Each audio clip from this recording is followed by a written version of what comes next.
et notre âme.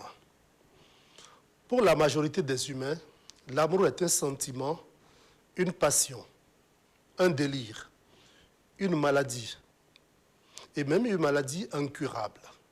Non. Non et non. Le véritable amour n'est rien de tout cela. C'est un état de conscience auquel parvient celui qui a longtemps marché sur le chemin du perfectionnement de soi.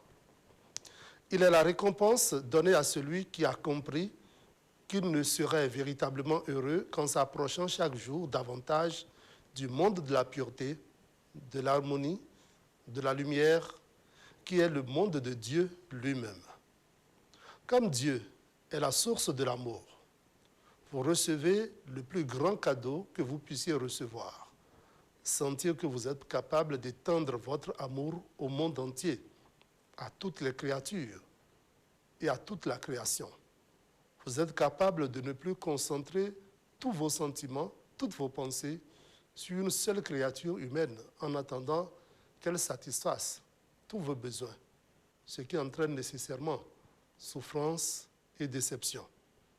Vous vous approchez chaque jour ainsi de l'amour divin qui seul peut remplir votre cœur et votre âme. Bonsoir et bienvenue au siège de l'information.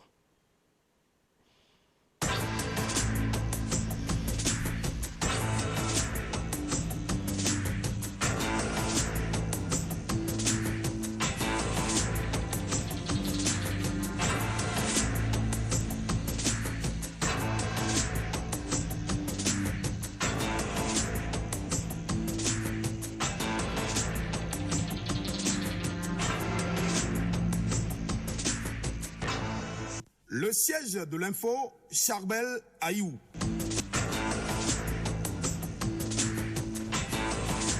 Les crues de cours d'eau ont atteint le 6e arrondissement de la ville de Cotonou aussi. L'essentiel des quartiers de cet arrondissement sont sous les eaux.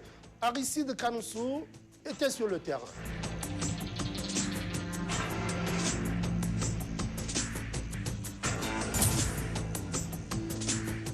C'est la fête de la Mawlud, ou la célébration de la naissance du prophète Mahomet aujourd'hui. Golf TV Africa a tendu son micro à quelques fidèles musulmans qui nous retracent l'origine de cette fête. Ils sont une quarantaine de médiateurs à intervenir dans l'exposition diptyque Art du Bénin. Ils ont reçu les félicitations du gouvernement. Ils ont reçu à cet effet des attestations.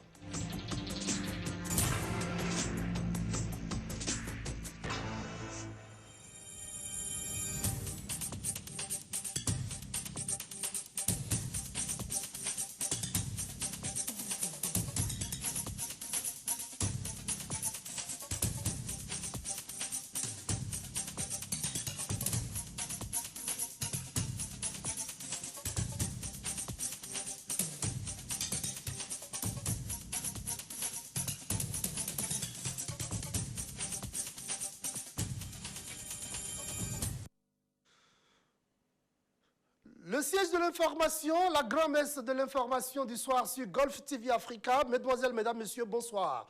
Merci de nous préférer. Merci de choisir Golf TV Africa et le siège de l'info pour vous informer. D'abord, avant de commencer cette messe de l'information, je vous informe que le Mali, par la signature du chef de l'État, le chef de la transition, le colonel Assimi Goïta, vient d'annuler 8 des 11 accords secrets de 1959 de la France avec le Mali.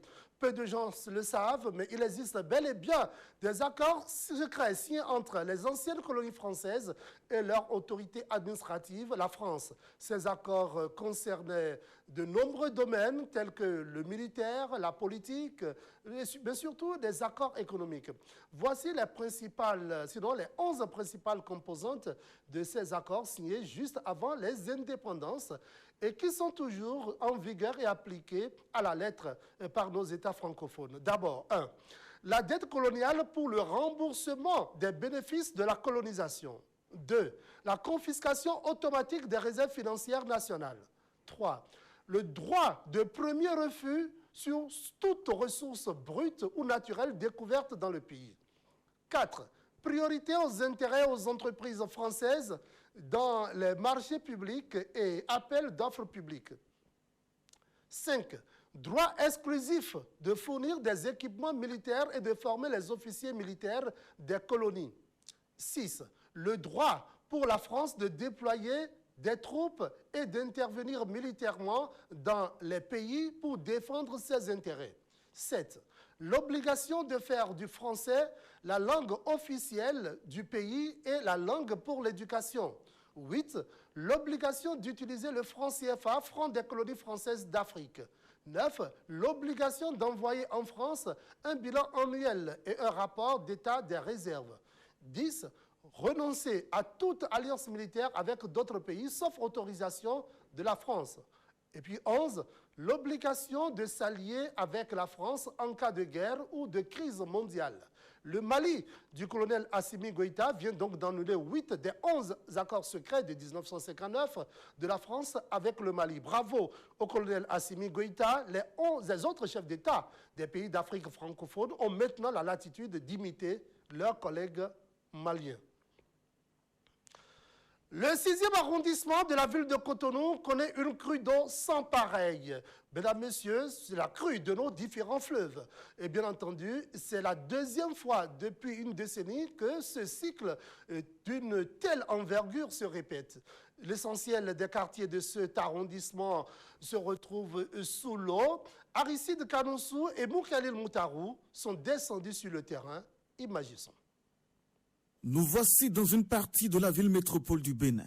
Les quartiers de Toeta, de Gbedjomede 2, de Agué, de Ladji, de Vossa, de Djidjer et de Rindé, dans le 6e arrondissement de Cotonou, connaissent au déclin de cette année 2022 une situation similaire à celle d'il y a une décennie en arrière où tout l'arrondissement presque était sous l'eau.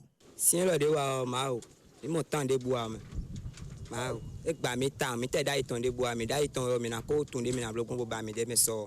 crue d'eau nous a pris par surprise. On ne s'y attendait pas du tout.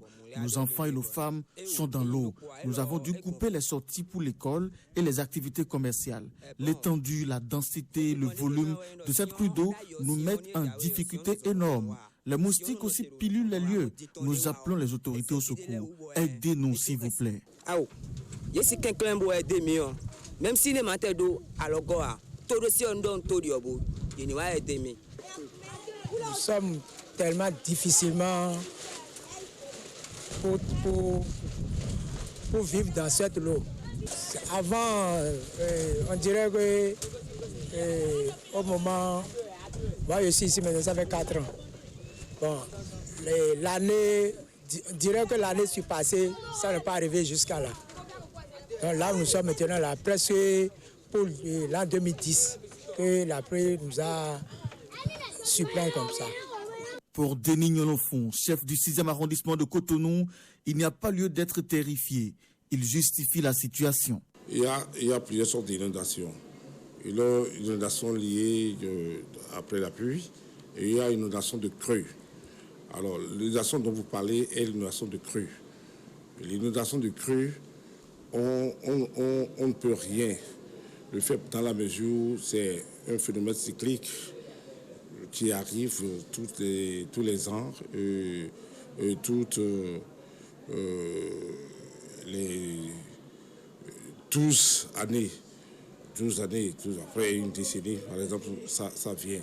Vous allez constater que ça a été arrivé en 2010 et ça vient de venir encore. Nous sommes ici au 6e arrondissement. Le 6e arrondissement est un arrondissement qui longe la berge lacunaire, qui longe le lac Nokui, qui se retrouve le lac Nokui. Vous n'êtes pas sans savoir que l'eau qui quitte le nord, le septentrion ou au-delà, passe par le fleuve Oumé, entre dans le lac Nokui pour déboucher, finir son parcours dans la mer. Et donc, tous ceux qui se trouvent au bord du lac Nokui ou du chenal de Cotonou sont victimes de cette inondation-là. Et cette année ressemble un peu à celle de 2010. Donc la zone, dans le 6e arrondissement, la zone de quartier Vossar, Toita, Gbedjomede 2, Aké, Ladji, les DJ et Rindé, dans de bonnes mesures, sont concernés. Et je voudrais tout simplement demander à ceux qui sont aujourd'hui inondés, qui sont dans ce périmètre-là et qui sont inondés, au nom du maire Luc Saint-Henri Topo, demander la main sur le cœur, donc compassion avec eux. On compatit à leur douleur en leur disant que vraiment que nous partageons avec eux leur souffrance. En leur demandant aussi de se protéger, de protéger les enfants, que les enfants ne tombent pas dans l'eau, que l'électricité soit coupée, que les compteurs soient coupés dans les zones, dans les ménages où il y a inondation. L'inondation est entrée dans des concessions, de couper ces genres de choses. Et que nous sommes là-dessus pour identifier les sites au-delà des zones qui sont inondées, qui ne sont pas inondées là, pour abriter ceux qui vont vouloir se déplacer de leur domicile pour aller habiter. Pendant la période là, c'est le lieu que nous allons bientôt les affecter. Et pour ce qui concerne les écoles dans ces zones, l'école de l'ADI, surtout ceux du DJ, nous sommes là-dessus pour les trouver des emplacements pour que les apprenants, les écoliers continuent leur éducation, leur formation en éducation. Donc c'est ce que nous sommes en train de faire actuellement et nous venons du terrain avec l'ensemble des conseillers municipaux du 6e et des chefs de quartier pour identifier les zones, notamment à Wakon et dans les maisons Grandounou, Yonofon, pour que ces zones-là abritent ces écoliers, ces apprenants. Une chose est plus visible pour l'instant. Les populations de ces quelques quartiers du 6e arrondissement de Cotonou ont besoin de l'aide. Limité à l'aspect culturel en raison du Covid-19 l'année dernière, la célébration de la Gani édition 2022 aura bel et bien lieu. La Cour impériale de Niki a retenu les 8 et 9 octobre 2022 pour la célébration de cette fête. Sa Majesté Gangoro Swambo, roi de Kika, revient ici sur la particularité de l'édition 2022 de la fête de la Gani. Suivez.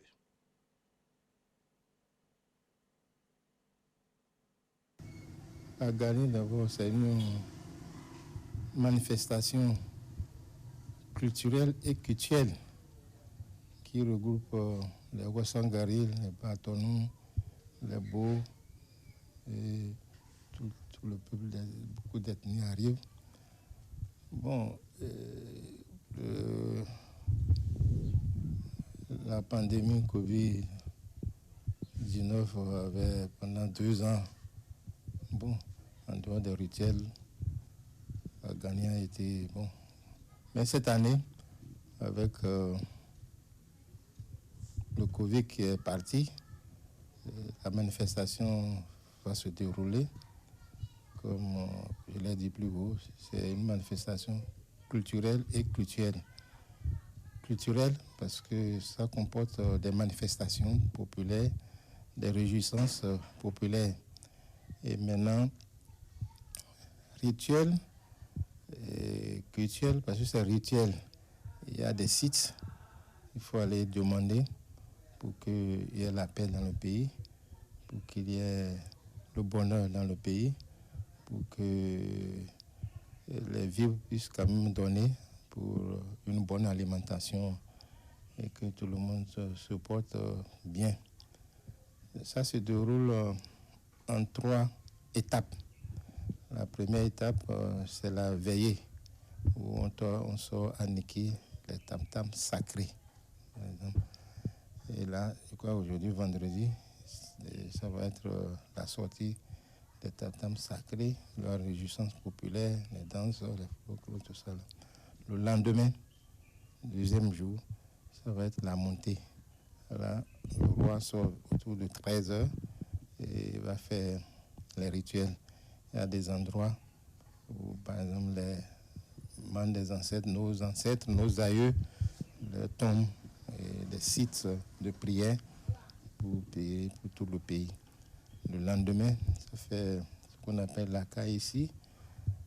La ici, c'est rendre hommage au roi, ou tous ceux qui sont arrivés, que ce soit nous, ses petits frères rois, ou les princes, sont venus pour faire hommage aujourd'hui. Bon, aujourd'hui, c'est notre fête. Nous sommes venus pour rendre hommage.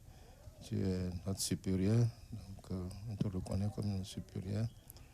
Et là, maintenant, il y a ce qu'on appelle les griots. Les griots, les tam-tams, les trompettes, tout ça là. Ça résonne. Et par hiérarchie, on appelle, par exemple, je prends la hiérarchie, donc si le roi, il envoie la koula au griot, après il y a la Nyonkogi, c'est-à-dire la reine-mère, et qui envoie aussi. Et maintenant, ça va être le roi de Bois, le roi de Kika, le roi de Sandiro. Maintenant, les autres également, les Kondé, c'est nos enfants, donc après eux, ils arrivent. Maintenant, les princes aussi. Bon, parce que ce n'est pas tout le monde qui rentre pour le tam-tam sacré. Si tu n'as pas un certain, rang, tu ne peux pas rentrer. Et puis même, pas, tu peux être riche ou quoi, ça ne se fait pas. Ensuite, de l'autre côté également, il y a la reine-mère qui fait souvent les rasages pour nommer les princes ou les princesses des noms de dignitaires. Voilà à peu près ramassé comment se manifeste généralement la Gani. Donc, quand Niki finit, nous aussi on fait notre Gani. C'est le même, voilà, le même processus partout où on fait la Gani. Voilà. La communauté musulmane a célébré aujourd'hui le Maouloud, une fête selon certains fidèles musulmans, et la commémoration de la naissance du prophète Mahomet. Pour d'autres, par contre, elle n'a pas de fondement puisqu'elle n'apparaît nulle part dans les textes sacrés du Saint-Coran. Suivez. Nous sommes en train de faire la fête de Maouloud aujourd'hui, et c'est un jour très important pour les fidèles musulmans parce que c'est la naissance de notre prophète Mohammed sallallahu alayhi wa sallam, que la paix et la bénédiction d'Allah soient sur lui. Donc nous sommes là, on a fait, et nous sommes heureux de constater que le jour, ça tombe encore sur un vendredi. Ça fait une double fête, quoi. Donc, alhamdulillah, alhamdulillah, rabbil alamin. Et l'imam a encore prêché sur ça, nous a dit les bienfaits de ce jour à la mosquée aujourd'hui. Nous, le Coran, on se réfère au Coran. Le Coran nous dit tout ce que le prophète Mohammed sallallahu alayhi wa sallam nous ordonne de faire, on n'a qu'à le faire. Et tout ce qui nous prive de le faire, on n'a qu'à s'écarter complètement de ça. Donc de ce fait, c'est une éducation là qu'on a. Le prophète sallallahu alayhi wa sallam, le prophète Mohammed, il ne dit pas quelque chose qui vient de sa passion ou bien de sa pensée. Tout ce qu'il dit, c'est une révélation de l'émanante d'un Seigneur, le Seigneur du monde, qui est Allah. Donc de ce fait, si de son vivant, après 63 ans de vie, et on n'a jamais vu quelqu'un fêter son anniversaire de sa naissance, mais pourquoi nous, aujourd'hui, après 1000 ans, 1400 ans, on va instituer cette fête pour dire qu'on va fêter la naissance du prophète Larson? Alors que nous, ce qu'il y a lieu de faire pour nous, c'est de le méconnaître et de faire passer cette connaissance de ce noble prophète à nos générations à venir. Le mot fête, là, ça veut dire que ça montre une joie. Et est-ce qu'on peut être joyeux de perdre son bien-aimé? Est-ce que tu peux perdre quelqu'un qui a une valeur immense, quelqu'un que Dieu a dit, son amour dans ton cœur doit dépasser l'amour que tu as pour ton papa, qui t'a mis au monde, pour ta maman, qui t'a gardé dans le ventre durant 9 mois, et qui t'a vu élevé. Tu dois aimer ce prophète de la parole que Dieu a dit. Si ton amour de ce bas monde, des matériaux de ce bas monde, de la richesse, ton amour de tes parents, de ta femme, de tes enfants, hein, est égalé même à l'amour du prophète sallallahu alayhi wa sallam, tu n'es pas un bon croyant. C'est-à-dire, après l'amour de Dieu, c'est l'amour du prophète qui suit en deuxième place. Bon, je ne sais pas si vous dites on doit fêter l'amour, c'est sa disparition, on doit fêter, ou bien c'est sa naissance, on doit fêter. Si ça va dans le sens de se regrouper et de faire le rappel, d'inculquer l'amour du prophète sallallahu alayhi wa sallam dans le cœur de la jeunesse, de faire en sorte que la jeunesse arrive à mieux connaître le messager de Dieu, paix, bénédiction, salut sur lui, là je vois que ça va dans le bon sens. Mais si ça a une autre vision, je pense que là, il vaut mieux d'aller questionner les amateurs de cette fête. Nous, les musulmans de partout du monde entier, nous nous réunissons pour commémorer cela. Cet anniversaire, nous le faisons chaque année. C'est sur toute l'étendue du monde entier. Partout il y a des musulmans, nous commémorons cela. Et la naissance du prophète Mohammed sallallahu alayhi wa sallam qui a eu lieu dans ce mois-ci que nous appelons Rabiul Awwal, le 3e mois de l'année lunaire. Donc la communauté musulmane de Cotonou, nous avons l'habitude de célébrer cela en une veillée de prière. Cette commémoration a pour signification d'abord de faire montrer la valeur de ce grand homme qui a des valeurs incommensurables sur le monde entier, parce que le prophète Mohammed sallallahu alayhi wa sallam, selon les Écritures saintes, que personne ne peut dire le contraire, il est le plus illustre, le plus valeureux de toute la créature humaine. Il est l'homme le plus valeureux même que notre premier aïeul qui est son père. Il est l'homme le plus proche, le plus pieux de Dieu. Il est celui à qui la terre va premièrement s'ouvrir le jour de la résurrection.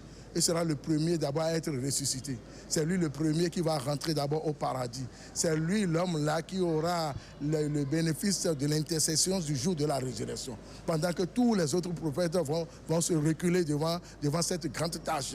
Quand nous serons en train d'implorer Dieu de venir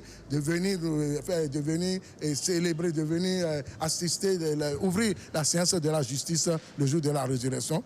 Tous les prophètes de Dieu vont se reculer devant ce fait. Et jusqu'à ce que, finalement, nous allons nous retrouver devant le prophète Mohammed sallallahu alayhi wa sallam, vers qui toute la créature humaine va s'incliner et lui demander maintenant d'aller intercéder pour nous auprès de Dieu. C'est là qu'il va dire que Analara, effectivement, la grande intercession de ce jour m'est réservée. C'est moi qui l'ai. En ce moment, il ira vers le trône immense de Dieu. Là, il va se prosterner et Dieu va le nourrir en ce moment des illustres de Dieu qu'il ne connaissait pas quand il était vivant. C'est par le biais de ces illustres attributs de Dieu, c'est un grand qualificatif qui va implorer Dieu et jusqu'à ce que nous aurons tous l'agrément de Dieu.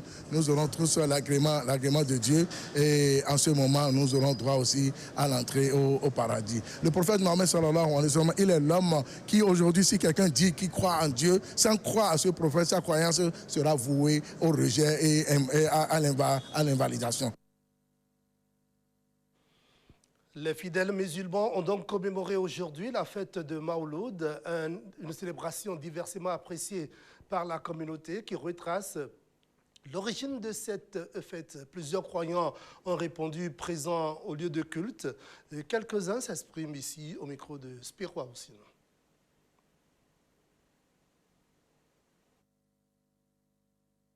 On va revenir sur cet élément d'un instant à l'autre, le temps de vous dire qu'une cérémonie de remise d'attestation au terme de l'exposition diptyque Art d'aujourd'hui, Art du Bénin, d'hier à aujourd'hui, de la restitution à la révélation a eu lieu à Cotonou.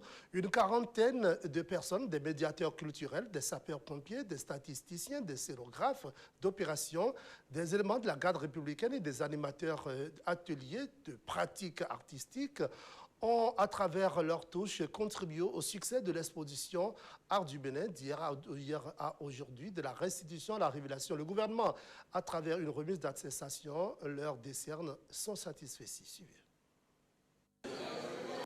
Ils ont joué des rôles de l'ombre ou pas. Qu'ils soient au Bénin ou de la diaspora, ils ont apporté leur touche au succès de l'exposition Art du Bénin d'hier et d'aujourd'hui, de la restitution à la révélation. Le gouvernement les gratifie à travers la cérémonie de remise d'attestation au thème de l'exposition diptyque Art du Bénin. Tous ceux qui se sont battus pour ça et qui aujourd'hui ne sont plus avec nous, je voudrais au nom de toute cette équipe dire à tout le monde qu'aujourd'hui, nous célébrons la fierté de la République du Bénin.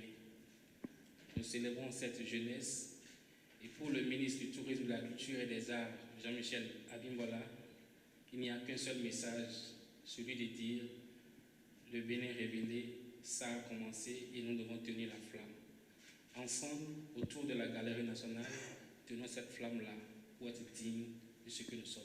Pour les bénéficiaires, il n'est pas seulement question d'un document signé. L'exposition leur aura apporté des souvenirs inoubliables. La cérémonie est importante parce que non seulement elle permet de remercier et de féliciter toutes les personnes qui ont contribué au succès de cette exposition, mais c'est aussi une forme de reconnaissance pour le métier, surtout pour le métier de médiateur, puisque bon, moi c'est mon métier, guide conférencière, et donc c'est une façon de nous montrer que ce travail qui parfois peut être, on va dire, un peu mis de côté ou un peu, on peut penser que c'est un métier facile. C'est une façon de montrer qu'il y a une reconnaissance derrière et que l'État, le gouvernement, les Béninois en général ont compris que c'était réellement un métier que d'être guide ou alors médiateur culturel. Et ça a été, je pense, vraiment le cas sur cette exposition qui était quand même très très particulière. Bon, oui, c'est vrai qu'on en a vu de toutes les couleurs, mais moi ce que je retiens, c'est vraiment la magie dans les yeux des enfants déjà. Le fait que ces petits-enfants, nos enfants, ont pu visiter cette exposition historique. Et je pense que ça va marquer, même si le contenu, on va dire, des médiations n'était pas forcément compris, parce que ce sont de jeunes enfants. Mais le fait d'avoir participé, d'être venu, d'être rentré dans la présidence, d'avoir vu ces œuvres magnifiques, que ce soit au niveau patrimoine ou au niveau art contemporain, je pense que déjà ça, c'est extraordinaire.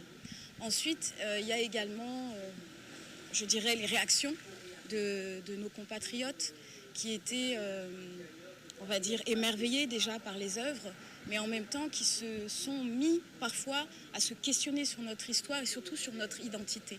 Et je pense que c'est ça qui est génial dans cette exposition, c'est que ça a provoqué des questionnements en chacun de nous. C'est pas juste une exposition, une sortie de, on va dire, de loisirs, c'est aussi qui on a été et qui nous sommes aujourd'hui. Et donc le fait que le public ait pu comprendre ça, je pense que c'est très bien.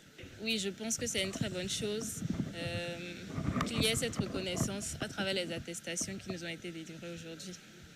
Mon travail sur cette exposition a vraiment changé ma vie parce que c'est un projet qui m'a permis de découvrir plusieurs de nos artistes, de découvrir d'autres façons de travailler. Et aussi et surtout, j'ai pu, à travers cette exposition, participer à ce volet important de l'histoire. Et pour cela, je remercie de nouveau toutes les personnes qui étaient impliquées. Ils sont une quarantaine à avoir reçu leur attestation jeudi. Ce sont des médiateurs volets trésors royaux, médiateurs volets contemporains et assistants de production, des sapeurs-pompiers, du SAMU, des statisticiens, des scénographes d'opération, des éléments de la garde républicaine et des animateurs ateliers de pratiques artistiques.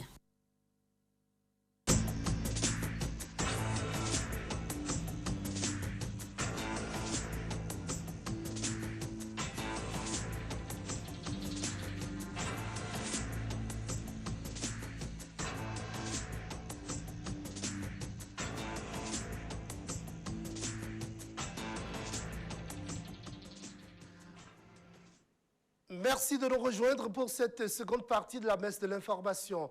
Auteur d'un putsch vendredi dernier, le capitaine Ibrahim Traoré a officiellement désigné président du Burkina Faso selon une déclaration intitulée « Acte fondamental » rendue publique à la télévision nationale. À 34 ans, il est devenu le plus jeune dirigeant de ce pays. Suivez. C'est une situation de fait qui est désormais officielle. Le capitaine Ibrahim Traoré, chef de la junte burkinabé, est le président du Burkina Faso dans l'attente de la désignation d'un président de transition par des assises nationales. L'annonce a été faite à la télévision nationale par le porte-parole du mouvement patriotique pour la sauvegarde et la restauration. Le président du mouvement patriotique pour la sauvegarde et la restauration assure les fonctions de chef de l'État, chef suprême des forces armées nationales. Il est garant de l'indépendance de la magistrature. En cas d'empêchement du président, ses pouvoirs sont exercés par le premier vice-président et le cas échéant par le deuxième vice-président. L'acte fondamental dit rétablir la Constitution suspendue après le putsch et qui s'applique désormais à l'exception des dispositions qui lui sont contraires. Il définit également les pouvoirs du chef de l'État. Le président du mouvement patriotique pour la sauvegarde et la restauration est garant de l'indépendance nationale, de l'intégrité du territoire, de la permanence et de la continuité de l'État, du respect des traités et accords internationaux auxquels le Burkina Faso est partie. Il fixe les grandes orientations de la politique de l'État, dispose du pouvoir réglementaire et peut légiférer par voie d'ordonnance. Dans les rues de Ouagadougou, des citoyens apprécient l'officialisation d'Ibrahim Traoré comme président du Faso. Mais moi, je pense que comme on n'est pas encore arrivé au niveau des assises, c'est une bonne chose qu'il assume lui-même, en attendant que les assises puissent déterminer qui va continuer avec la transition. Moi, je ne veux même pas que le gouvernement, que le capitaine Traoré respecte la calendrier du CEDEAO. Nous, on ne veut pas du calendrier de la CEDEAO. On ne veut pas la CEDEAO. Le capitaine Traoré a reçu mardi une délégation de la CEDEAO composée, entre autres, de l'ancien président nigérien Mahamadou Issoufou, médiateur de l'Organisation ouest-africaine pour le Burkina. Le chef de la junte a assuré que Ouagadougou va respecter ses engagements, à savoir l'organisation d'élections et un retour de civils au pouvoir, au plus tard en juillet 2024. Le capitaine Ibrahim Traoré a renversé vendredi le lieutenant-colonel Paul-Henri Damiba, lui-même arrivé par la force au pouvoir en janvier 2022, en déposant le président élu Roch Kaboré. À 34 ans, Ibrahim Traoré devient le plus jeune chef d'État au monde.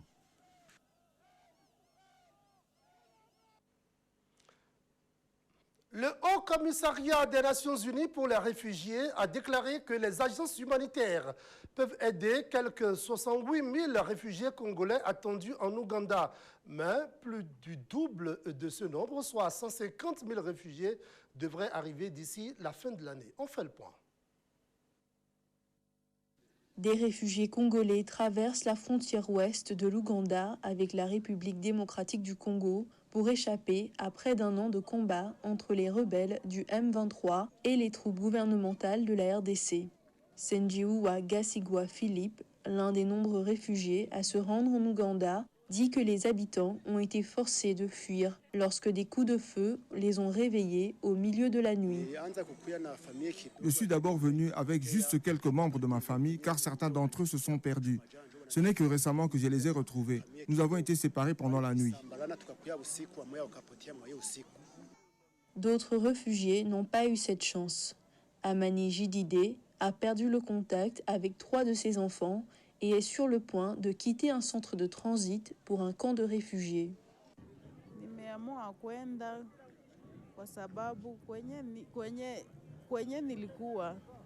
Là où je logeais, je n'avais pas de place. J'ai donc décidé de partir pour trouver un endroit où loger. Mes autres enfants, toujours portés disparus, avec l'amour de Dieu, vont être retrouvés.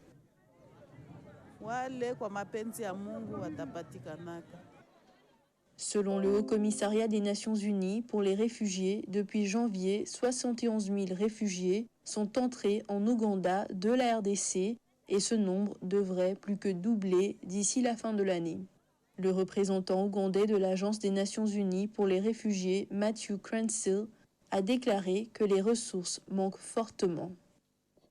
Si vous comparez les financements reçus en ce moment par rapport aux nouveaux besoins et que vous prenez en compte les chiffres de planification qui ont été revus à la hausse, nous n'avons reçu qu'environ 11% de ce qui devait arriver et ce qui est terriblement insuffisant pour couvrir les besoins croissants de ces réfugiés. Des responsables ougandais ont déclaré qu'un centre pour réfugiés a été ouvert pour soutenir le centre de transit qui est au maximum de ses capacités et qui accueille déjà quelques 14 000 réfugiés. Nous utilisons 2 centres à la fois. Le centre de transit est prévu pour ceux qui sont prêts à se déplacer vers le camp.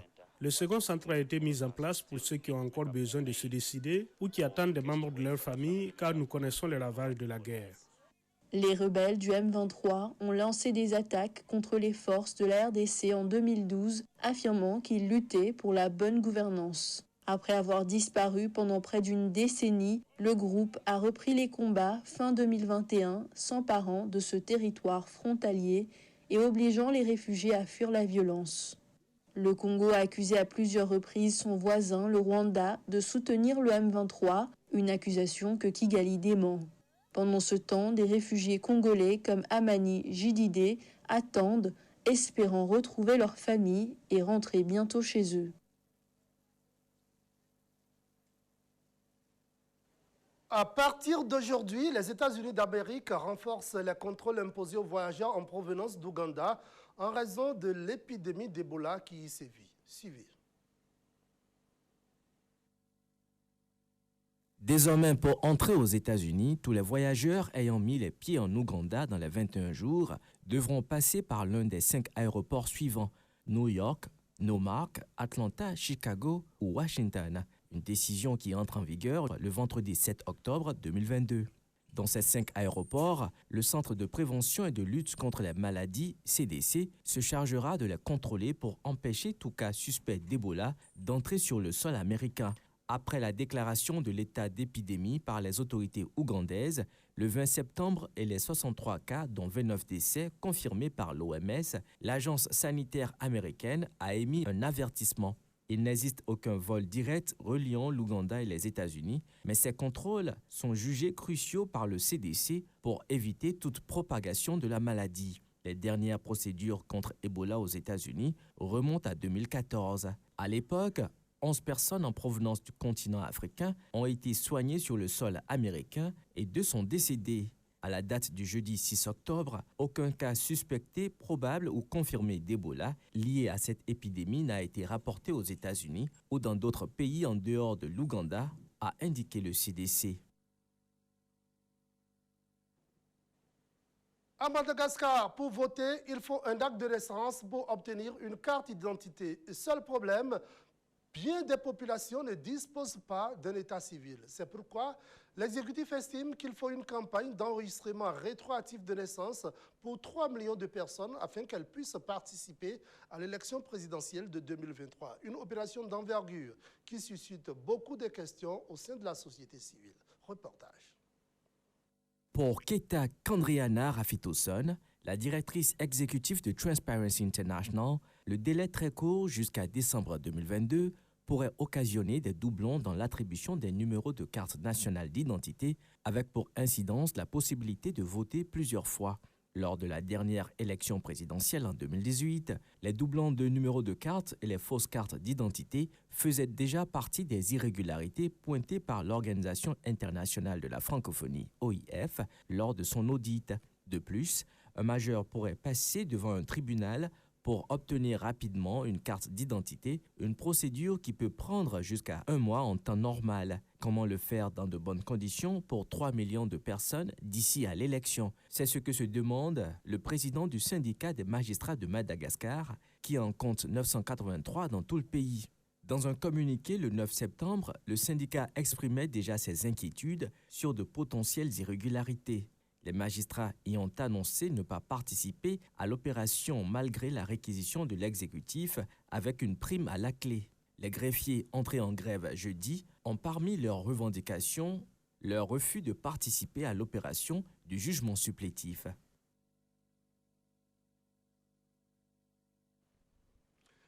Dans les Hauts-de-France, la panique gagne les automobilistes. Depuis plusieurs jours, les stations-service sont prises d'assaut Et les plus chanceux doivent prendre leur mal en patience avant de pouvoir se servir.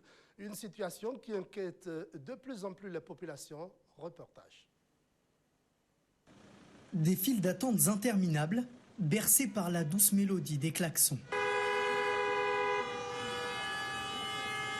Dans cette station-service du centre-ville de Lille, l'une des dernières encore ouvertes, les automobilistes comme Philippe doivent s'armer de patience s'ils veulent faire le plein. 5h moins 10, ça fait donc 5h moins 10, ça fait 1 heure. Bientôt 1 heure. Ça va faire 1h10 quand je passerai. Des difficultés d'approvisionnement qui se font sentir dans toute la France, en particulier dans les départements du Nord et du Pas-de-Calais, où 30% des stations-service sont en difficulté. Mercredi, les 2 préfets concernés ont interdit la vente et l'achat de carburant dans des jerrycans, appelant la population à faire preuve de civisme et de solidarité. Une position validée par le maire d'Arras et conseiller régional des Hauts-de-France. En théorie, la situation devrait se réguler dans les 2 ou 3 prochains jours. D'ici là, il faut que chacun soit raisonnable sur sa consommation. Il faut mettre de l'essence ou du gasoil dans sa voiture, sans obligatoirement faire un plein total, parce qu'il faut en laisser un peu aux autres. Un message de modération qui ne fait pas disparaître les contraintes de ceux qui dépendent de leur véhicule pour travailler. Si je n'ai pas d'essence, ça m'empêche d'aller tout simplement pouvoir travailler demain. Donc j'ai besoin de mon véhicule pour travailler. Je ne peux pas prendre les transports en commun, étant donné qu'il n'y a pas de métro, de transport pour me rendre jusqu'à mon travail. Donc je suis obligée de patienter comme tout le monde. Une situation critique encore plus visible dans les stations Total Énergie qui pour beaucoup ont dû fermer, victimes du succès de la remise à la pompe de 30 centimes annoncée par l'énergéticien en juin dernier, et d'une grève dans ses raffineries et dépôts. Pour surmonter ces difficultés de ravitaillement, certains font appel à la solidarité pour trouver de l'essence, coûte que coûte. On a tous, entre guillemets, téléchargé une petite application pour essayer de trouver où il y avait une station ouverte, etc. Parce que là, on en est vraiment au fait que limite le prix, non, il nous faut du gasoil là, et puis le prix, voilà quoi. Je ne crois pas au monde post-apocalyptique ou quoi que ce soit, mais c'est vrai que ça fait prendre les choses beaucoup plus au sérieux de ce qui va se passer en termes de pénurie de carburant, clairement, et de la nécessité de changer de mode de locomotion, ou en tout cas de changer de paradigme, quoi, clairement. Autre conséquence de cette pénurie de carburant, le service de ramassage scolaire dans les Hauts-de-France est perturbé avec 10 courses annulées sur 1500. Depuis le début de la semaine, près de 400 enfants ont dû trouver une solution alternative pour se rendre à l'école. Un chiffre qui pourrait augmenter si les opérateurs ne parviennent pas à se ravitailler ce week-end. C'est 212 000 élèves que nous transportons gratuitement dans les Hauts-de-France. On estime à peu près 40 000 enfants pourraient être en problème à partir de la semaine prochaine. Ce serait du jamais vu. Ce jeudi se tient le congrès des maires du Pas-de-Calais au Touquet. Les élus attendent avec anxiété les mesures d'urgence des pouvoirs publics pour remédier à ces pénuries. Les salariés du groupe Total Énergie continuent leur grève. Le mouvement a commencé le 4 octobre dans toutes les raffineries et se poursuit. Selon un coordinateur de la CGT, 4 raffineries sur 5 sont à l'arrêt, avec pour conséquence que plus d'une station sur 10 est privée de carburant dans l'Hexagone.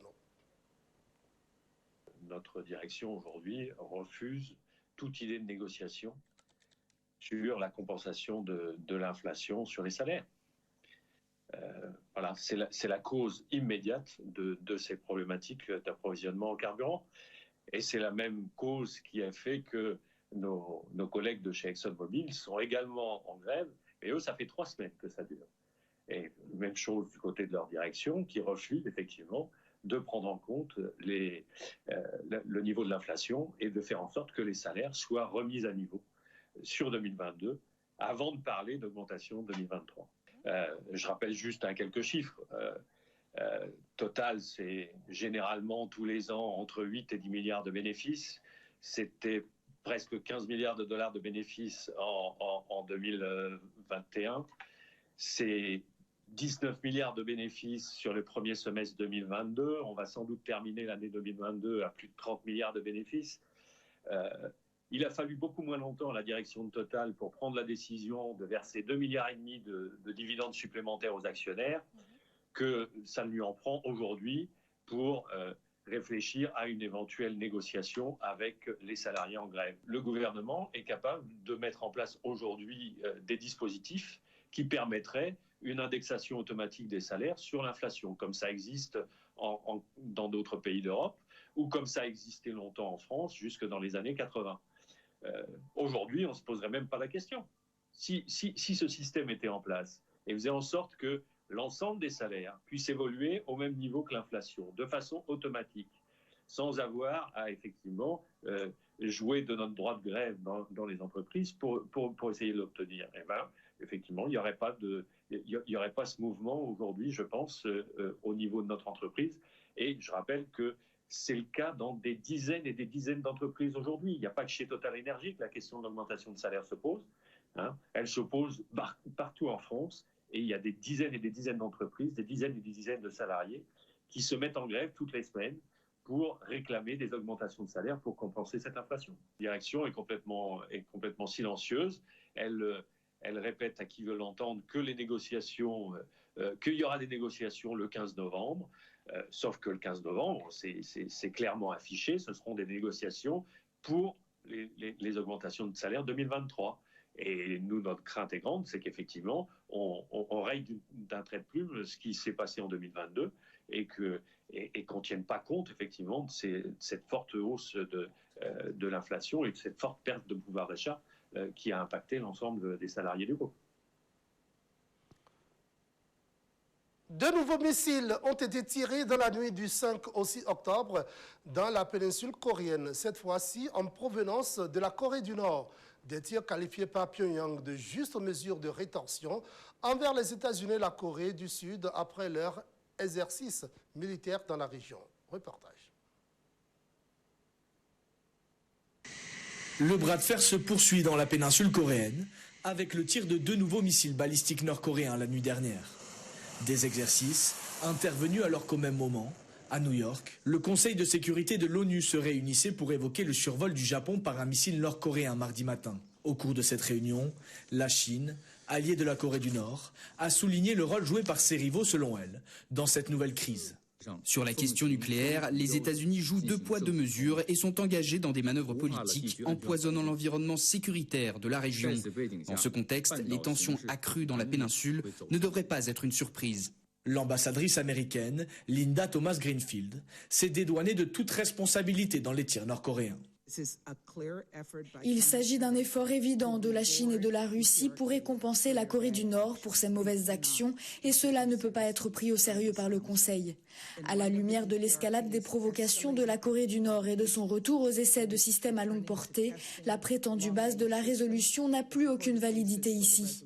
Nous devons nous tourner rapidement vers le renforcement du régime de sanctions 718 et non les alléger.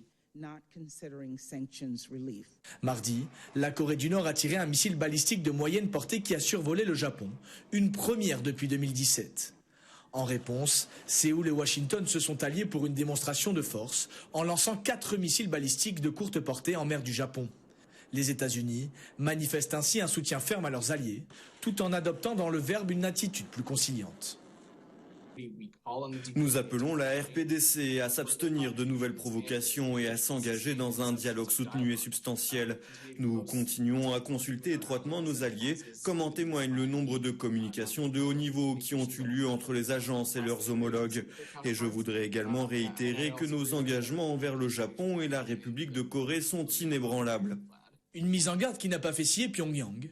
Ce jeudi, 12 avions de combat nord-coréens ont volé en formation lors d'un exercice à proximité de la zone démilitarisée, marquant la frontière entre les deux Corées. Séoul affirme avoir fait appel à 30 avions de chasse en réponse.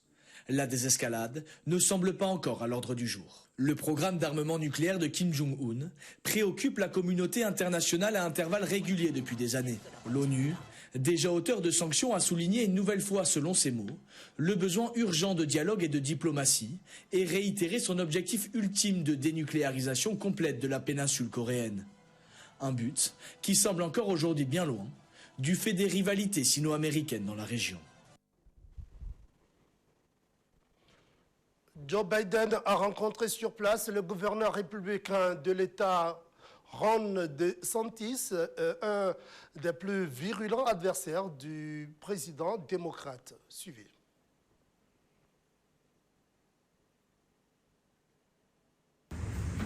L'ouragan de catégorie 4 Ian a frappé le Sunshine State la semaine dernière, laissant derrière des scènes de désolation.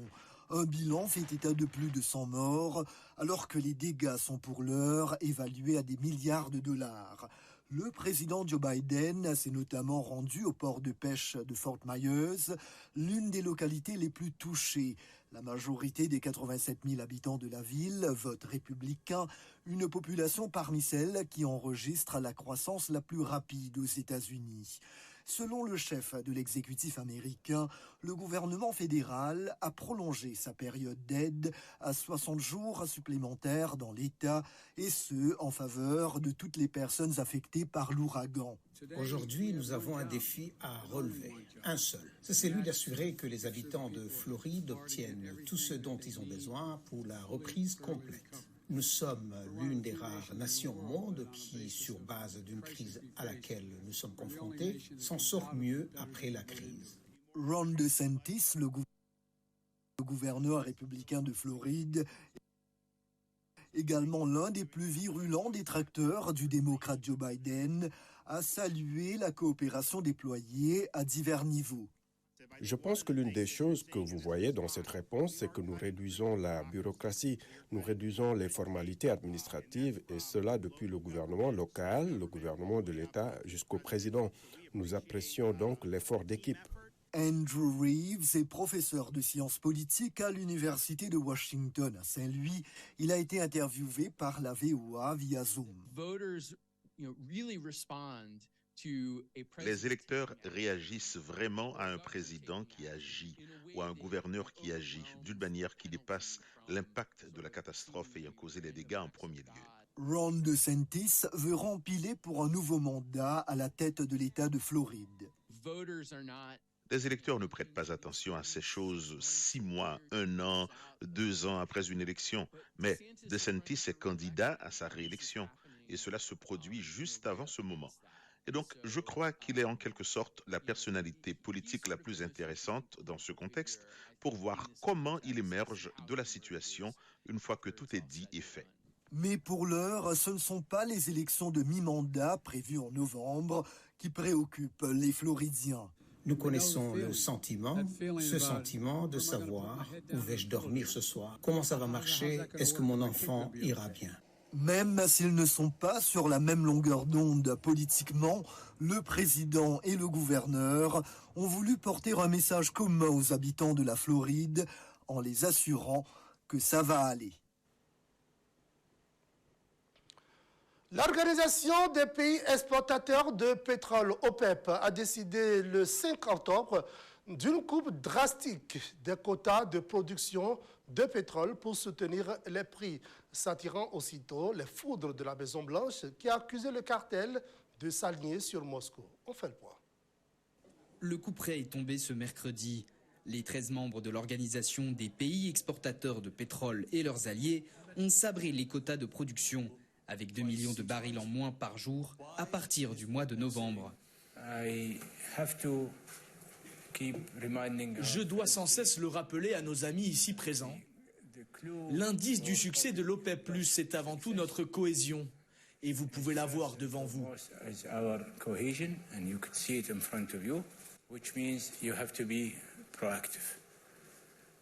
Il faut être proactif. C'est un principe simple que nous nous sommes retrouvés à déployer. Ce déploiement nous a permis de maintenir un marché pétrolier durable. Une décision prise pour soutenir les prix, alors que les Européens redoublent d'efforts depuis plusieurs mois pour enrayer la flambée des prix de l'énergie. Votre Altesse royale, pour en revenir à votre question, oui, j'ai dit que nous avons une politique de la porte ouverte. La porte est ouverte. Nous attendons qu'on toque à cette porte, c'est tout ce que je peux dire. Et personne ne vient toquer à cette porte parce que beaucoup diraient que par cet acte, vous mettez en danger les marchés mondiaux de l'énergie, vous mettez en danger l'économie mondiale. Quelle est votre réponse à cela ? Si vous me permettez d'être honnête, nous ne mettons pas en danger le marché de l'énergie. Nous apportons la sécurité, la stabilité au marché de l'énergie. Pour un prix? Tout a un prix, la sécurité énergétique aussi. L'annonce n'a pas plu de l'autre côté de l'Atlantique. Joe Biden s'est dit déçu de la décision de l'OPEP+, qu'il estime être à court terme. Le président américain s'échine depuis plusieurs mois à tenter d'endiguer la hausse des prix du carburant pour son pays, allant même jusqu'à faire une visite controversée en juillet dernier à Riyad. Le locataire de la Maison-Blanche s'est dit favorable à une consultation du Congrès américain pour tenter de trouver des mécanismes visant à réduire le contrôle de l'OPEP+, sur le marché mondial. De son côté, le vice-premier ministre russe en charge de l'énergie a salué la décision de l'OPEP+, tout en répondant aux États-Unis. Une décision importante a été prise de baisser les quotas de 2 millions de barils par jour. Deuxième chose, prolonger notre accord commun qui se termine fin 2022 pour l'année 2023 entière. En ce qui concerne notre réaction, comme j'ai déjà dit, nous sommes contre une telle intervention, contre l'établissement de prix pour nos produits par des moyens qui ne sont pas des méthodes du marché. Nous allons donc prendre des décisions. Nos sociétés disent qu'elles ne livreront pas aux pays qui auront recours à cet instrument de price cap. Ces dernières semaines, les deux références mondiales du brut avaient perdu de la valeur. Le baril de Brent de la mer du Nord atteignait 91,84 $ et son homologue américain de WTI était à 86,36 $. En mars, au début du conflit en Ukraine, le prix du baril frôlait les 140 $. L'organisation de l'OPEP+, a d'ores et déjà annoncé qu'elle reviendrait à des quotas d'avant la pandémie pour le mois de décembre. L'armée burkinabé a pu faire parvenir des vivres aux populations de Djibo, une localité en proie aux menaces terroristes. On se souvient que Djibo attendait un convoi le 26 septembre, lequel n'est jamais arrivé. Une attaque dans la zone de Gaskindé a tout détruit. On en sait un peu plus sur le bilan définitif des attaques. 37 morts. Reportage.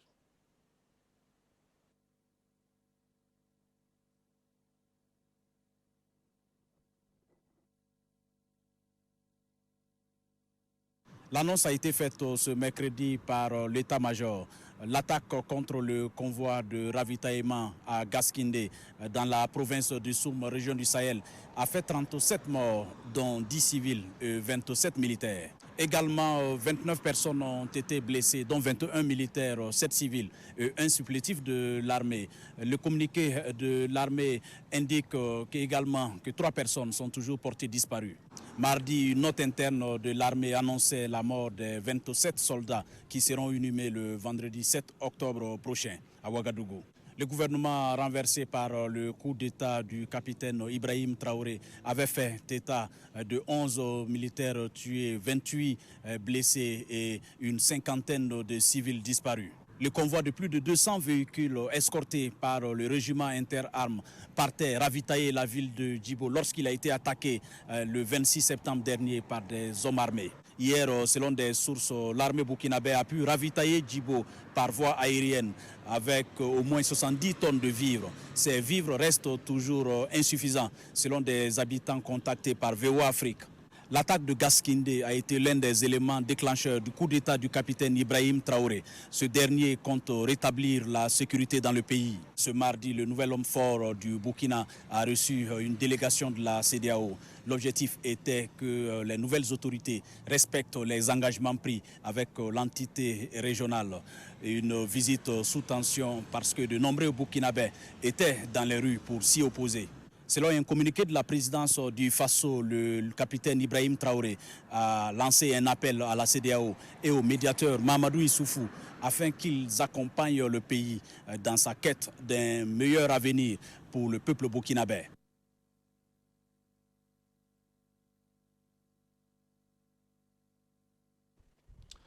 On reste au Burkina Faso. Le mouvement patriotique pour la sauvegarde et la restauration se dote d'un acte fondamental pour régir sans pouvoir. Vous avez suivi ce reportage déjà il y a un instant pour plus de précision. On se rend au Mali. On se rend au Mali, session d'octobre du Conseil national de transition de la République du Mali, d'une durée de 75 jours. Cette session va examiner la loi des finances 2023, la loi rectificative du budget 2022. La cérémonie d'ouverture s'est déroulée en présence du Premier ministre par intérim, le colonel Abdoulaye Maïga, et les membres du gouvernement malien, ainsi que le président du Conseil national de transition de la Guinée. On fait le point. C'est parti pour la session d'octobre du Conseil national de transition, appelée session budgétaire, puisque les membres de l'organe législatif de la transition auront à examiner les projets de loi des finances 2023, les projets de loi rectificatifs de la loi des finances 2022 et les projets de loi du règlement du budget 2018. Le vote du budget d'État, faut-il le souligner, constitue un moyen privilégié pour le Parlement de contrôler d'une part les recettes de l'État à travers le système d'imposition des citoyens et d'autre part les dépenses publiques en veillant à leur pertinence et l'orientation des ressources financières disponibles. Vous mesurez donc, chers collègues, la grande responsabilité qui est la nôtre en la matière. L'examen d'autres projets de loi est au menu de cette session de 75 jours qui s'ouvre en présence d'une délégation du Conseil national de transition de la Guinée conduite par son président Dansa Kourouma. Celui-ci a dénoncé les positions paternalistes de la CEDEAO qui, selon lui, doit passer de la CEDEAO des États à celle des peuples. Il estime que les processus de transition en cours dans son pays et au Mali résultent de la mauvaise gouvernance, de la corruption suscitant la colère des peuples. C'est pourquoi il a sa recette pour les réussites. Notre lutte commune pour une transition réussie dont les résultats généreront des mutations démocratiques profondes sera comprise par nos voisins et nos amis comme notre contribution structurelle tendant à changer le devenir politique, économique et social de notre sous-région. En ce sens où nous sommes déterminés à enraciner et à élever des édifices constitutionnels et institutionnels qui ne favoriseront plus de nouvelles transitions, donc qui résisteront au temps et à la tentation des hommes. Avec les transitions politiques en cours au Mali et en Guinée, une autre page commune de l'histoire de nos deux pays est en train de s'écrire. Cette situation, comme vous le savez, est née d'une ferme volonté de redressement de la gouvernance étatique de nos États. En effet, nous ne pouvons plus admettre que depuis des décennies post-indépendance, nos populations continuent de vivre dans la précarité et dans l'insécurité. Nous devons donc faire en sorte, maintenant que nos concitoyens puissent récolter les bénéfices sécuritaires, économiques et démocratiques qui vont certainement couronner nos périodes de transition. D'où l'absolue nécessité pour nos autorités respectives de faire des choix politiques judicieux, voire communs, permettant enfin à nos deux peuples de s'épanouir dans la paix, la prospérité et la sécurité. Et le colonel Malik Diaw de tirer le chapeau au Premier ministre par intérim pour sa brillante intervention à la tribune de l'ONU aux soldats de la Renaissance du Mali, en l'occurrence le président de la transition pour son combat pour le Mali. Je voudrais magnifier l'ensemble des autorités civiles et militaires de la transition dans le combat qu'elles mènent au quotidien pour la cause malienne, c'est-à-dire redonner au Mali sa dignité et sa place dans le concert des nations. Je tiens particulièrement à saluer le leadership et la clairvoyance du président de la transition, chef de l'État, son Excellence le colonel Assimi Goïta. Martin Luther King disait, je cite, « La grandeur d'un homme ne se mesure pas à ses moments d'opulence, mais plutôt quand il traverse une période de controverses et de défis. » À ce sujet, nous sommes tous témoins que malgré les multiples soubresauts et adversités auxquels notre pays est régulièrement confronté, le soldat Assimi Goïta n'a pas été désaxé d'un iota et il ne sera sûrement jamais. Soldat dans l'âme et dans le sang, le président Assimi Goïta, que j'aime surnommer aussi l'imperturbable, ne déméritera jamais. À l'instar des autres acteurs du 18 août 2020, Je pense profondément que si le président Amadou Toumani Touré, paix à son âme, a été le soldat de la démocratie au Mali, son cadet Assimi Goïta se trouve être le soldat de la renaissance du Mali. En votre nom, je le félicite à nouveau pour tous les efforts qu'il ne cesse de fournir dans la conduite sereine de la transition et lui assurer de toute notre détermination à œuvrer ensemble pour le renouveau de la mère patrie. Je voudrais par ailleurs saluer la participation à cette cérémonie du Premier ministre par intérim, le colonel Abdoulaye Maïga. Je lui renouvelle toutes nos félicitations et toute notre satisfaction suite à sa brillante intervention à la tribune de la 77e session ordinaire de l'Assemblée générale des Nations unies. Nous nous réjouissons que son discours hautement patriotique et historique ait clairement exprimé les aspirations profondes du peuple malien et mis à nu les agissements sournois et discourtois de certains acteurs malveillants contre notre pays. Parlant de la situation sécuritaire, le président du CNT se dit convaincu que les FAMA vaincront les terroristes et leurs complices qui sont aux abois. Il souhaite un prompt rétablissement au Dr Choguel Koukala Maïga, une année scolaire sereine, avant de saluer la tenue de la Semaine nationale de la réconciliation. Auparavant, il avait fait observer une minute de silence en la mémoire des victimes du terrorisme.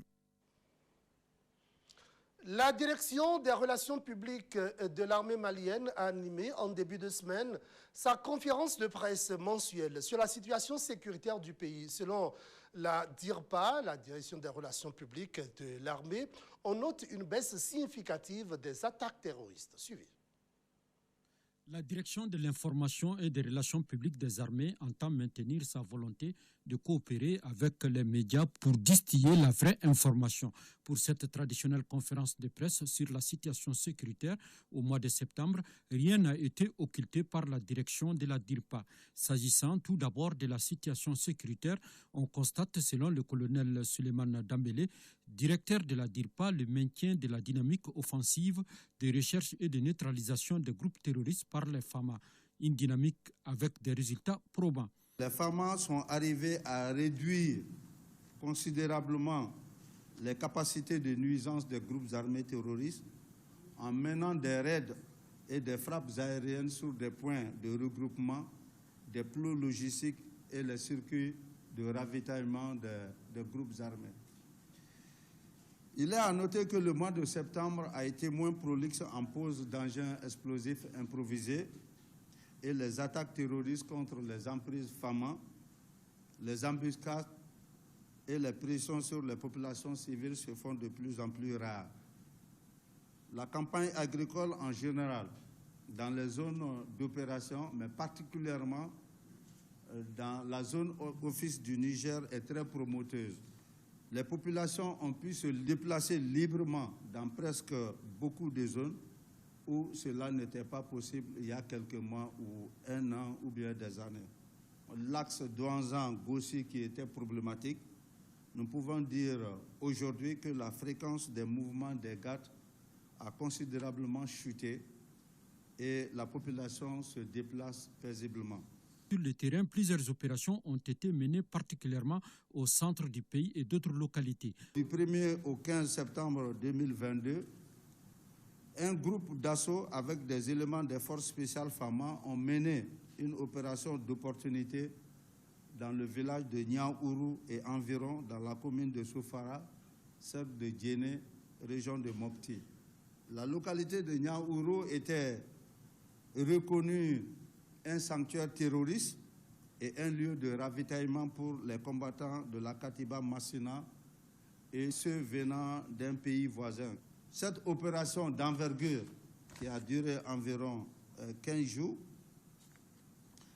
a pu procéder à l'interpellation d'une cinquantaine de suspects et plusieurs motos détruites. Donc, parmi la cinquantaine de suspects, il y a 14 qui ont été reconnus et qui étaient ardemment recherchés et identifiés comme de redoutables terroristes, alors qu'ils étaient auteurs de plusieurs attaques, y compris celle du péage de Scienceau, le 11 juin 2022, la destruction de la digue agricole de Sofara dans la nuit du 14 au 15 juillet 2022, de même que des abus sur les populations avec la perturbation de la campagne agricole dans certaines localités. Cette opération a permis également la récupération de plusieurs armes. Pour le directeur de la DIRPA, les actions de neutralisation des terroristes se poursuivront partout sur le territoire. Nous voudrons vraiment à l'attention de l'opinion nationale et internationale à rassurer l'ensemble que les populations restent notre priorité et qu'aucun effort ne sera de trop pour les forces armées et de sécurité dans la lutte implacable pour la protection des personnes et leurs biens.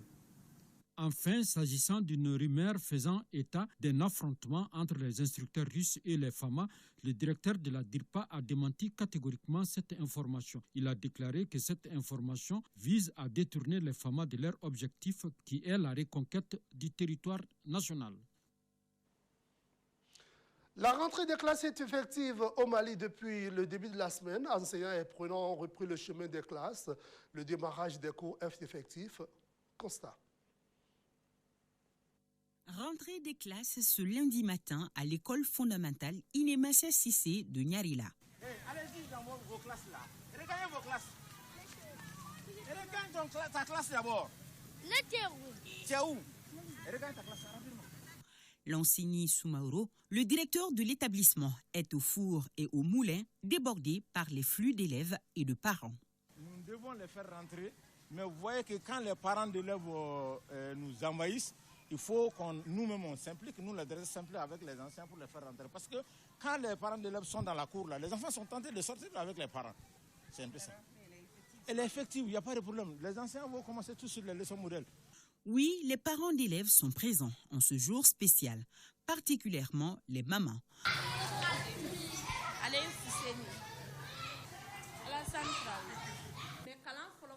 Je vous demande d'étudier sérieusement, c'est la clé de la réussite.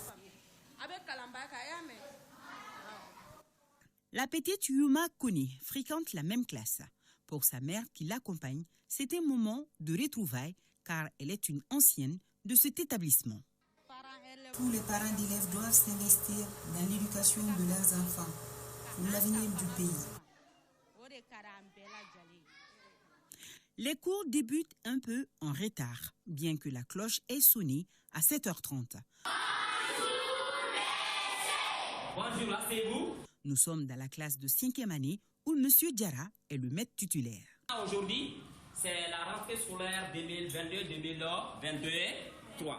C'est compris? Oui. Je pense que tout le monde se porte bien. Nous allons voir aujourd'hui la première leçon de sciences naturelles qui n'est d'autre chose que le changement climatique. Après avoir pris congé de nos interlocuteurs du fondamental, on croise ce petit à l'entrée principale tout en sanglots. On s'enquiert de son cas.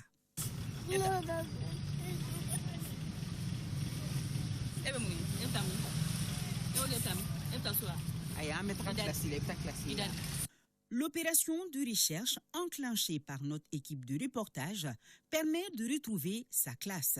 Il est de la maternelle et voici sa monitrice de classe. Cette dernière est entourée d'autres enfants de son âge, tous en sanglots aussi. Nous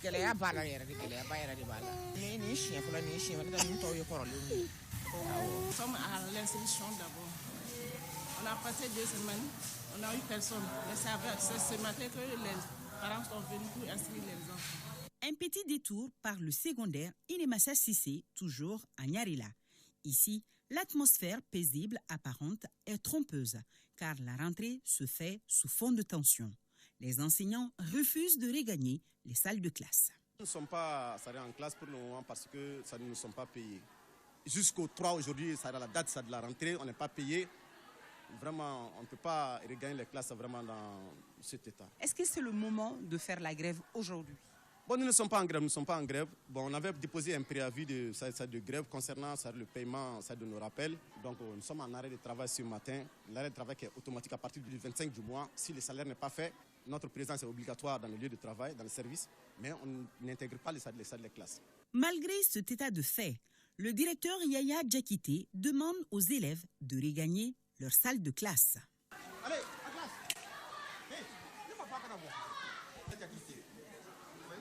Il faut maintenir l'ordre jusqu'à midi. C'est ça le rôle de l'administration. Même si les maîtres ne sont pas en classe, il faut maintenir les enfants en classe. Point final. Rentrée en demi-teinte dans cet établissement secondaire, mais rentrée effective pour les vendeuses de casse-croûte aux alentours. Ces dames espèrent faire de bonnes affaires.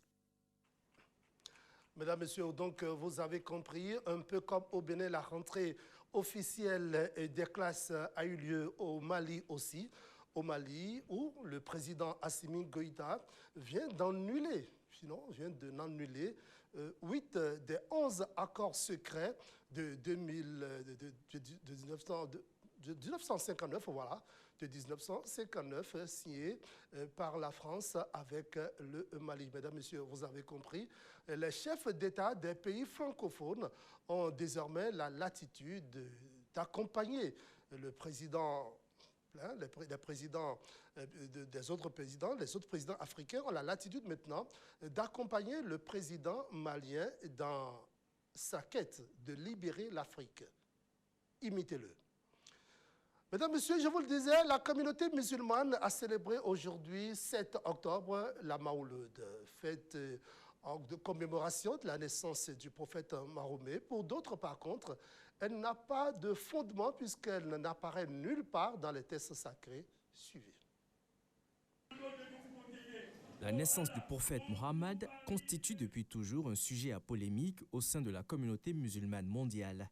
Célébrée ce 7 octobre 2022 au Bénin et dans certains pays d'Afrique et du monde, elle va bien au-delà de la célébration et devrait être une opportunité de réflexion pour les fidèles musulmans.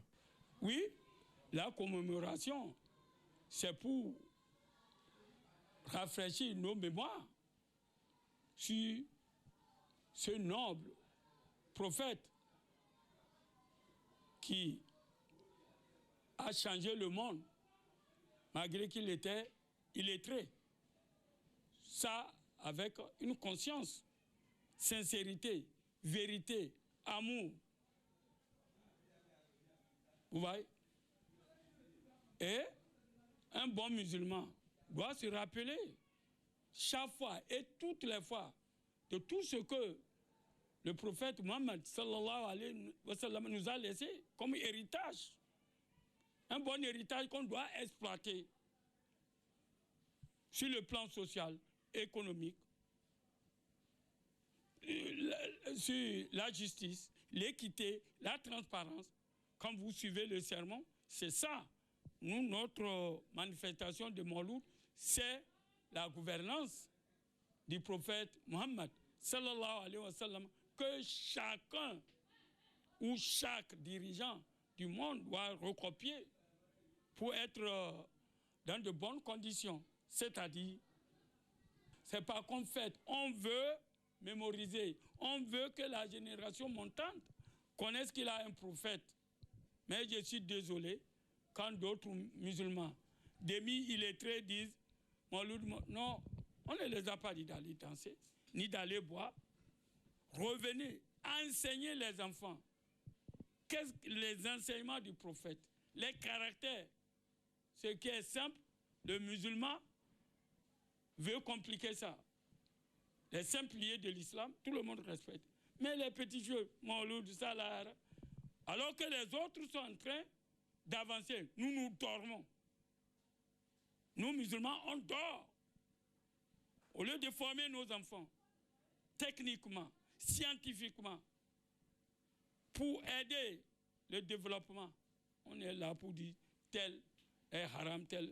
Alors, le prophète alayhi salatu wa salam, qui nous a dit, il faut apprendre la science, même jusqu'en Chine, qui était contre l'islam et les musulmans. Et aujourd'hui, on a des imams, des alphas qui se disent, ils connaissent quoi? Qui a lu tous les livres? C'est un autre son de cloche pour l'imam Shakirou Amoussou qui estime que nulle part dans le Saint-Coran il n'est fait mention de cette fête. C'est une fête, c'est une célébration qui n'a pas son fondement selon le Coran et la tradition prophétique. Sallallahu alayhi wa sallam. Vous savez que tous nos actes cultuels, nos actes d'adoration sont régis par le Coran, les textes. Le Coran, c'est notre constitution. Et aussi les enseignements prophétiques, ce que nous appelons les hadiths. Vous ne verrez nulle part dans le Coran, dans cette constitution, dans ces livres saints, où Dieu a parlé de commémoration de cette fête, où le prophète lui-même a parlé, a invité les fidèles de commémorer, les fidèles de célébrer cette fête. C'est un autre son de cloche pour l'imam Shakirou Amoussou qui estime que nulle part dans le Saint-Coran il n'est fait mention de cette fête. Un groupe de fidèles musulmans aurait donc initié cette célébration pour témoigner leur attachement au prophète. Toutefois, certaines incohérences subsistent. D'abord, la date même de sa naissance, il n'y a pas l'unanimité sur cette date, les jours même exacts. Il n'y a même pas l'unanimité, mais c'est le mois dans lequel l'humanité a connu une lumière éclatante, une créature exceptionnelle de toutes les autres créatures, une miséricorde pour toute l'humanité.